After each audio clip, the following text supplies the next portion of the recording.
The auditorium was packed, buzzing with excitement as families clutched phones and flowers, eagerly waiting for their children's names to echo across the stage.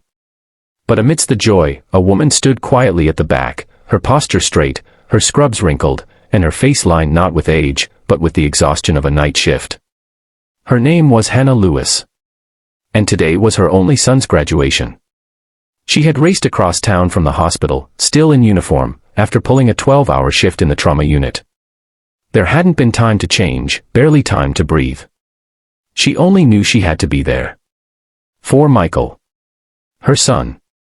The boy she had raised alone, after burying his father, a Navy SEAL lost during a covert mission overseas. She stood at the side entrance, clutching a folded piece of paper, a handwritten letter Michael had left on the kitchen table that morning. Mom, you're my hero.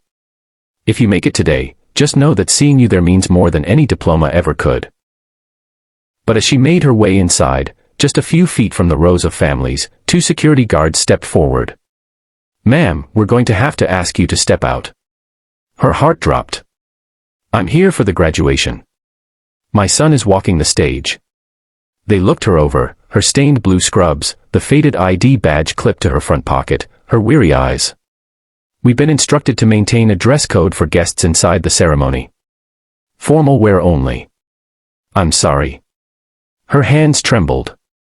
Please, I just got off work. I didn't want to be late. We understand, but the rules. I'm not here to cause a scene. I just want to see my son graduate. Please. One of them softened, but the other was firm.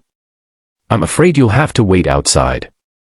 Tears welled in her eyes, but she nodded, turning away slowly, her chest tight with shame and heartbreak. Unseen by her, however, a group of men had entered minutes earlier. They were seated discreetly in the back row. 10 of them. Broad-shouldered, silent, their presence commanding. They wore dark suits, but their posture and eyes gave them away. They were Navy SEALs. And they hadn't come just for the ceremony, they had come for Michael. Because Michael had written a letter weeks ago. Not to the school. Not to the press. But to his father's old unit. The same SEALs who had served beside his dad. He told them how his mom had sacrificed everything.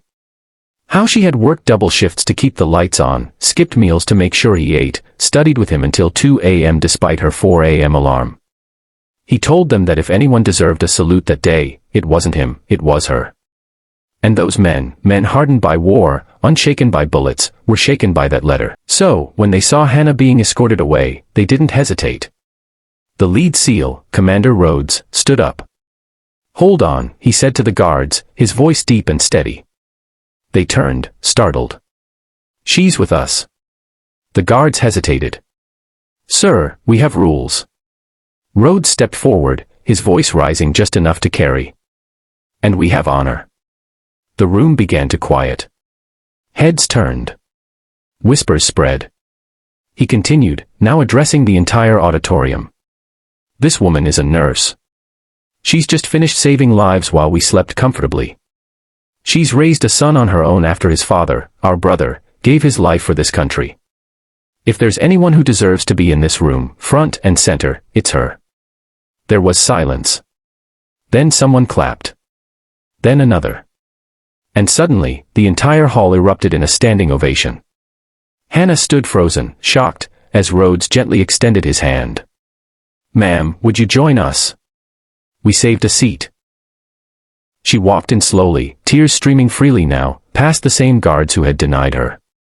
They stepped back, their faces pale with embarrassment. The 10 SEALs led her down the aisle. They parted like a ceremonial escort, guiding her to the very front row. The principal, moved by the moment, didn't hesitate to pause the ceremony and welcome her with grace. When Michael's name was called, the crowd erupted again. But it wasn't just because he was a valedictorian, or because he was heading to college on a full scholarship. It was because he stopped halfway across the stage, walked to his mother in the front row, and handed her the diploma. This belongs to you, he said. You earned it. She hugged him tight, sobbing in his arms. And behind them, the 10 SEALs stood at attention, saluting the woman who had become more than a nurse, more than a mother. She had become a symbol of unyielding strength. Challenges they faced. Single motherhood after losing her husband in the line of duty. Financial hardship, forcing her to work double shifts. Judgment from society, such as the guards refusing her entry based on appearance. Emotional exhaustion, yet still showing up for her son.